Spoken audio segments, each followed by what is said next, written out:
like to introduce you to Sid Mofya.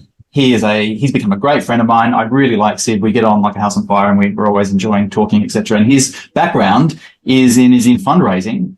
And right now he's acting as an investor. He comes with a wealth of knowledge. He was formerly the executive director of the Draper Venture Network. And as far as I understand it, it was like a consortium of over 20 venture capital funds working together. And I know that Sid's helped hundreds of kind of deals happen where, helping to match founders who need money with the investors who are looking to invest.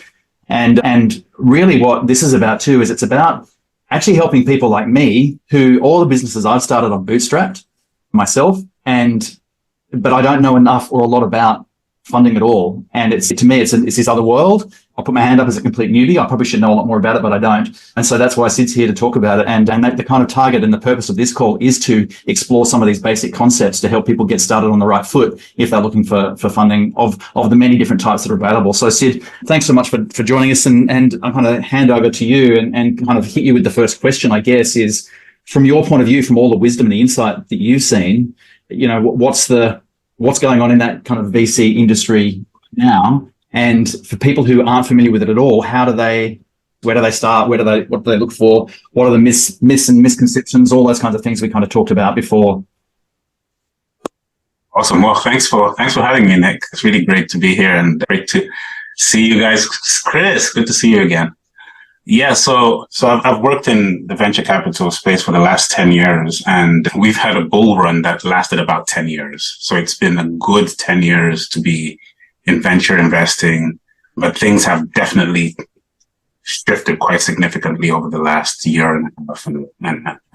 And we're starting to see companies raising money at a much lower valuation than they were raising 10 years ago. So there's a real correction going on. But maybe it might be worth kind of just very quickly just explaining how venture capital works, just at a very high level. I'm not sure kind of how much people know, but typically when people are approaching venture capitalists, they kind of haven't quite yet understood how the business works. So VCs, they raise money from other investors, typically endowments, university endowments, or family offices, or even banks that want to invest in early stage technology companies. And the VC's special expertise is spotting those founders and companies that are going to become huge successes. The whole business model is about hitting as many bats as you can to make sure that you get at least one big winner. So they don't care so much about all your hits being very successful, but they care about finding that one big hit.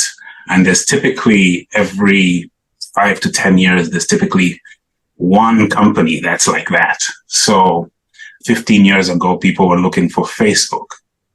A few investors found Facebook and they did extremely well.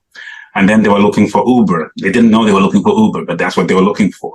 Then they found Uber and they did extremely well. So you have this whole long tail of investors that go into this game thinking, I'm going to find that next one, that OpenAI. I'm going to be in that. And OpenAI is a bit of a difficult one because, there's the company and then there's the nonprofit. So it's a little harder to get into.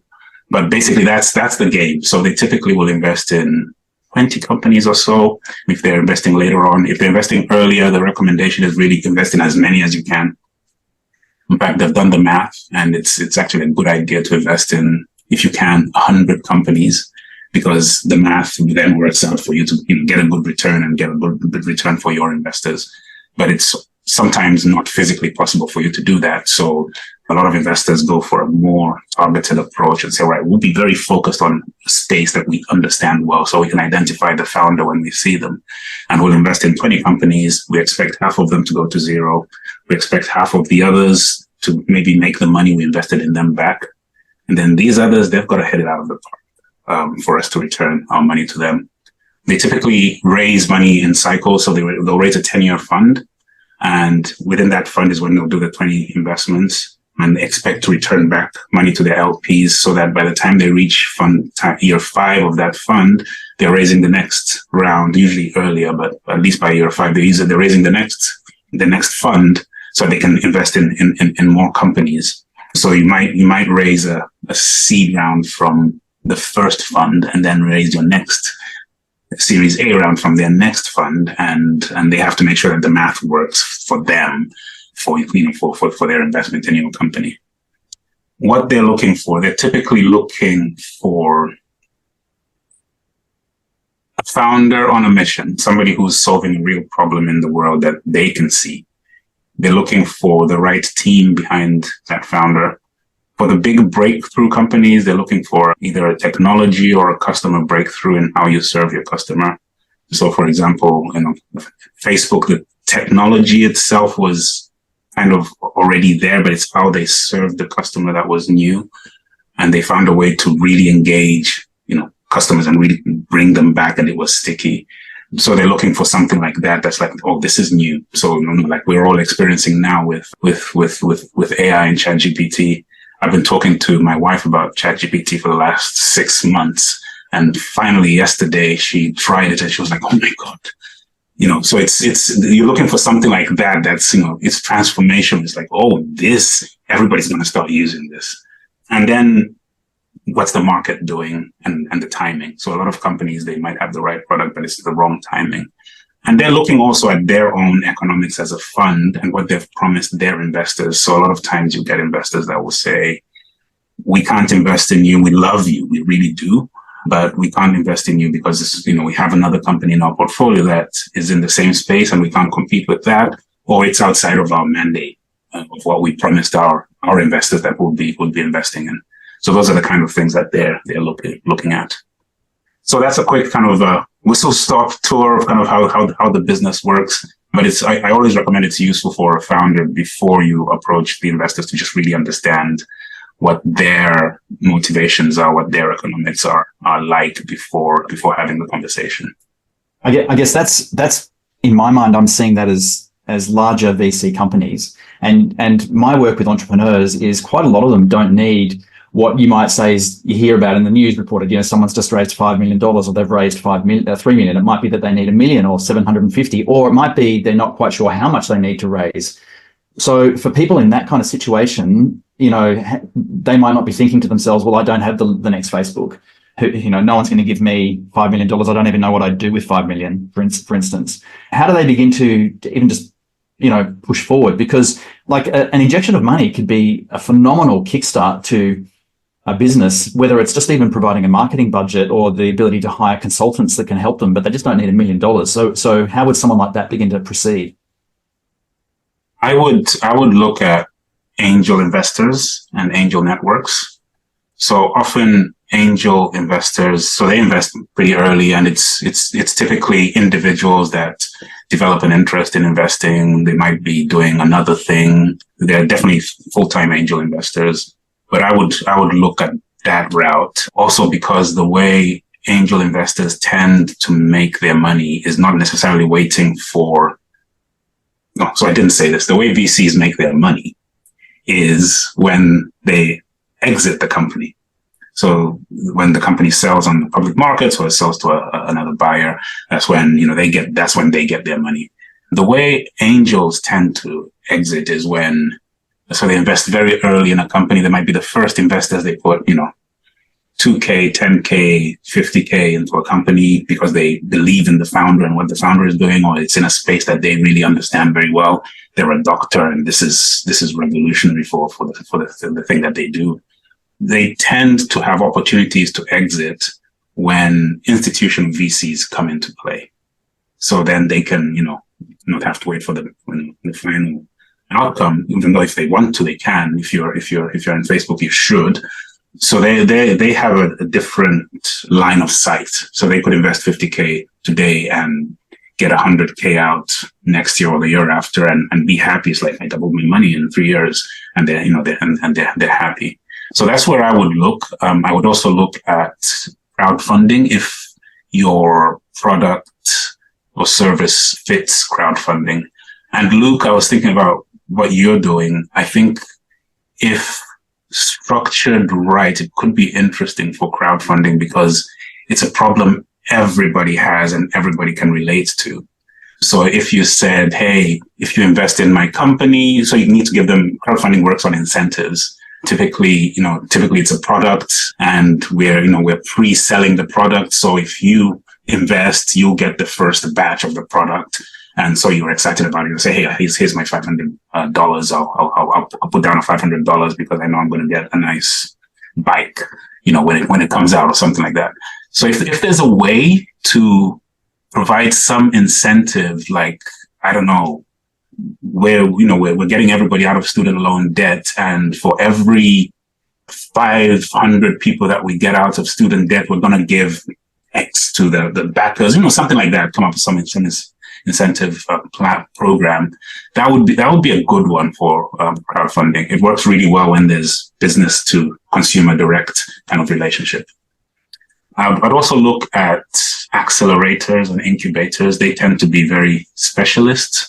So they tend to be, they tend to run, 12-week program where you work with them specifically on, your growth goals and how you basically getting to your product market fit. And they tend to invest money either at the beginning or typically at the end of that program, or they bring investors in on a demo day to invest in that program. There's been a huge proliferation of accelerators, so you have to be very careful when choosing which accelerator to work with, because it's a big investment of your time to spend 12 weeks with them. And then if you find they actually don't deliver, then you don't get the money and you've lost the time. So but I would still look, there are lots of good accelerators out there. I mean, there's a whole range of opportunities around mechanisms to get money in terms of even just finding them. So we've talked about VCs, angel investors, crowdfunding, and accelerators. How does someone, I get a couple of questions. How do you go about finding those? Like, just say you've decided, well, this one sounds like the right thing to do. I mean, the crowdfunding thing, you go to Kickstarter or Indiegogo and you can kind of do that. So there's others. But for the others, how do you find them? And the other question with that too is, what are the regional differences that happen? So I know you and I have talked before, and you said 80% of VC funding is still kind of coming out of Silicon Valley, but that there's been a proliferation of other types of funding available. So from a regional point of view, where do you go and how do you find these people? So if you're early in the journey, I would start regional. If you're going to make something, some founders will say, I'm definitely starting regional, but this is a global company, so I do want to raise money from whoever. But I'll definitely recommend starting regional. Find those local investors. There's usually a venture capital association for most countries, and they'll have a list of everyone who's a VC, and they're usually happy to share that list. It's also a reasonably small industry because every investment round has several people that are investing together. And so most VCs then tend to know the others, or a lot of angels and a lot of other angel investors. They need to, because whenever there's a deal, they're like, well, who else should I be bringing to this deal with me? So get to know one playing soccer or going to church or whatever. And, that person could introduce you to the next person. And a warm introduction is always much, much stronger than, reaching out cold, because you get a lot of cold emails. Now how easy it is to get somebody's email address and send them a cold email. And so I get a lot of cold emails, and I'll scan them. Occasionally there's like, oh, that's interesting, and I'll respond. I think that's how most VCs will treat their inbox, because there's just so much. There's just not enough time in the day to, read all the emails. But a warm introduction from somebody I know, who I know, they're looking out for me because they know they don't want me to be sending them kind of dead introductions. I'll definitely respond to that. So it's a very high relationship game. So finding those, doing the networking to find those one or two that kind of get your foot in the door to start, building that network is key. And that talks about the importance of starting way before you actually need the money. Because by the time you need the money, you should have been networking at least 6 months ago. Yeah. Okay. So in terms of doing that and wanting to go and take the step, what have you seen?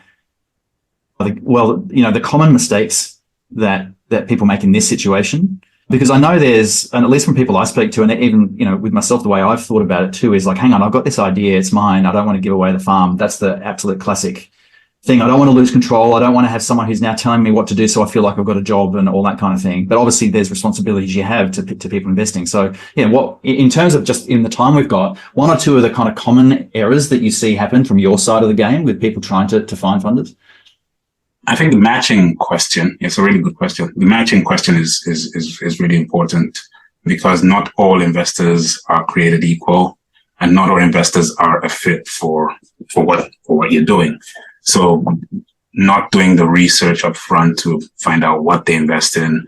Today, most investors will say on their website what they're investing in, who's on the team, and then there's their LinkedIn profile that talks about, all their podcasts. So there's really no excuse for not having a reasonably good idea of what they do. So that's definitely one. It kind of wastes your own time too, because if they're not a fit, then they're not a fit. It's not going to change very rarely, unless you're something completely revolutionary that just nobody's like, oh, everybody's just got to invest in this one. And VCs have been known to jump onto bandwagons like that, because remember, they're looking for the outlier. And if the outlier has moved, or it looks like it's moved, like now, funds that raised their money 5 years ago, we're not talking about AI investments or generative AI, but they've had to got to start looking at this space now. So in those cases, they will make the shift. But in most cases, just really understanding what it is that they're investing in. Are they investing in a new sector? Are they investing in a new stage? Are they investing in a new geography? Really good to understand at least those basics. And then the outreach, I think, is another one. I talked about kind of the cold outreach. It's okay to do cold outreach, but demonstrating in your cold outreach that you've done the groundwork and this is the right person that you're speaking to is important. And then also, I think the third one might be underestimating how long the fundraising will take. It tends to take at least a few months, sometimes more, to start speaking to the investors and get the connection. It's usually 5 or 6 kind of real interactions before a decision is made, and then the due diligence, and then the deal is done. And then you're doing this with multiple investors to do the round. So it does take you away from the business for a significant amount of time, especially if you're raising a bigger round. It might be different if it's it's a small seed round and you just bring a couple of investors on. Yeah. Okay. And we joked before, you said some investors kind of have the point of view as the founders have the point of view that investors are a bit like a bank. It's like, you rock up and you get the money. What's the relationship like once the founder has an investor or group of investors? What does that tend to be like? It depends on the investor. The best investors are the ones that bring more than money. So definitely, investor money is now a commodity. And the best investors will open up their Rolodex and say, hey, these are the customers that you're trying to reach. Well, we've got, all these portfolio companies that we've been working with, and we can, we've worked with a lot of the customers that you're trying to reach. Will open doors for you to reach those customers. Or when you're raising your next round and they're doubling down on investing in you, and they'll say, well, I will go and talk to the other investors that I think should be in this round with us because I believe in what you're doing. So those investors that will do that, that's super valuable. It saves you a lot of time and money. And then in some cases, you'll agree that the investor will sit on your board. And again, you want a board member that's invested in your company and will spend time helping you kind of think strategically. The ideal situation is they become somebody you can pick up the phone to and say, hey, we've got a bit of a crisis here. I need some help. The advantage they have is they work with so many companies, so they see more than a single founder working in one company, even if they're a serial founder that's done 5 companies. But the venture capitalist will have looked at thousands of companies in that time. What's just a couple of examples? I'm throwing this one kind of at you out of the blue, but just a couple of examples that you've seen, because through your role when you're at Venture Network, right? Because again, listening to you, you've got the VC thing sounds like they're really hedging their bets. They're playing the numbers. They're going to invest a whole lot, and they're really just hoping for this kind of unicorn that comes out of nowhere and that covers their cost. And it gives the impression from someone on my side of the fence going, does it seem like they really care about me too much? I'm just the odds, right? I'm part of the mix. Versus, here's my idea, my perspective. I've actually got a great idea. It might not become $1 billion company. It might become a $10 million company, right?